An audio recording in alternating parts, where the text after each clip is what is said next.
Hi, this is Alex and I'm with Logicify Sales and Business Development team. We're a custom web R&D shop and also network agency.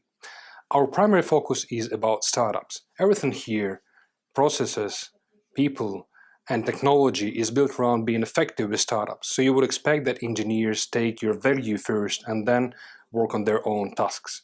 I believe this is our primary competitive advantage, being able to work with startups effectively. Speaking of technology, we're a Python, Django, and Angular shop, and the choice is deliberate. I think this stack gives the best combination of system availability versus the velocity of development. And also it is native to modern data science and machine learning tools.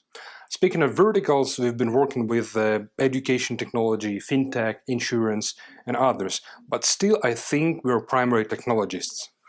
We are a company based in Poland and Ukraine. This office I'm speaking from is based in southern Ukraine city Kherson, and we count around 35 people in engineering. We've been up on the market for 9 years. If you'd like to learn more, please visit us at logicify.com. I'd be happy to help you. Thank you.